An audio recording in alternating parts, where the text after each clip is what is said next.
মাত্র ৩ ম্যাচের একটিতে ওপেনিং পজিশনে সুযোগ পেয়ে ব্যাট হাতে সবাইকে ছাড়িয়ে গেলেন পারভেজ হোসেন ইমন। পাকিস্তানের সুপার লিগে চলে গেলেন একেবারে শীর্ষ ৩ ব্যাটারের তালিকায়। এমনকি তার সামনে আসছে তামিম ইকবালকে ছাড়িয়ে নতুন এক রেকর্ড করার হাতছানি। আগামী ম্যাচে স্মিথ, শাহিব, জিয়াদা, ফারহানদের মতো ক্রিকেটারদের পেছনে ফেলার সুযোগ থাকছে তার কাছে। মাত্র এক ম্যাচে ওপেনিং পজিশনে খেলে পারভেজ ইমনের গড়া এমন কীর্তি নিয়ে বিস্তারিত জানবো রিপোর্টে। প্রথম ২ ম্যাচ মনমতো হয়নি পারভেজ হোসেন ইমনের।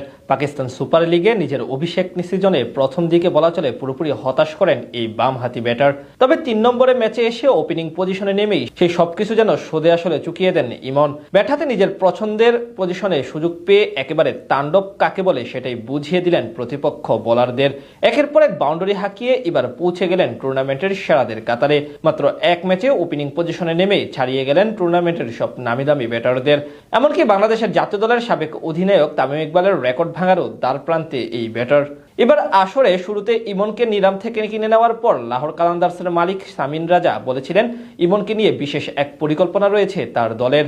এমনকি এই বছরই তাকে রিশাদের মতো তারকা ক্রিকেটারে পরিণত করতে চান তিনি। আর সেই সুযোগটা বেশ ভালোভাবেই পাচ্ছেন বাংলাদেশের নোয়াখালী অঞ্চল থেকে উঠে আসা এই ক্রিকেটার। লাহোরের হয়ে প্রথম ম্যাচ থেকেই একাদশে সুযোগ পান ইমন। সেখানে ২ ম্যাচে হায়দ্রাবাদ কিংসম্যান এবং করাচির বিপক্ষে সেট হয়ে ভালো কিছুর আভাস দিলেও ৪ নম্বর পজিশন থেকে তেমনভাবে ইনিংস বড় করতে পারেননি তিনি। এরপরেই তার একাদশ থেকে বাদ পড়ার গুঞ্জন ওঠে। তবে লাহোরের তৃতীয় ম্যাচের আগে নিষেধাজ্ঞায় পড়েন নিয়মিত ওপেনার ফখর জামান। আর তার বদলেই নিজের পছন্দের পজিশন ওপেনিংয়ে সুযোগ পান পারভেজ হোসেন ইমন। প্রাপ্ত সুযোগ অবশ্য কাজে লাগাতে একদমই ভুল করেননি তিনি। প্রথম ১০ বলে মাত্র ৯ রান করলেও এরপর মুলতান সুলতানের বোলারদের উপর রীতিমতো তাণ্ডব চালিয়ে ধ্বংস করে দেন প্রতিপক্ষের সব রকম পরিকল্পনা। সেই ম্যাচে পরের ৯ বলে ৩৬ রান করার পাশাপাশি ইমন থামেন মাত্র ১৯ বলে ৪৫ রানের নান্দনিক ইনিংস উপহার দিয়ে, যেখানে ৩টি চারের সাথে হাঁকান মোট ৫টি ছক্কা।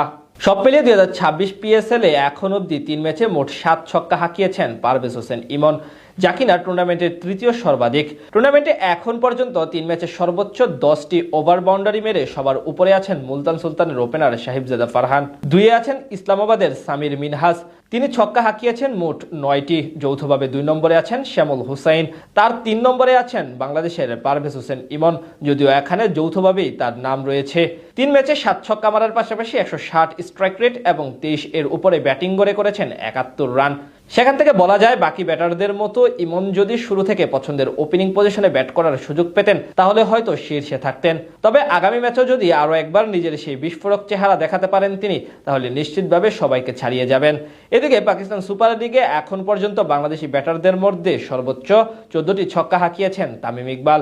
তিনি অবশ্য খেলেছেন ২০ ম্যাচ। সেখান থেকে এটাও প্রত্যাশা করা যায় এবার সিজনেই তামিমকে হাঁটিয়ে এই তালিকায় শীর্ষে পৌঁছে যাবেন পারভেজ হোসেন ইমন।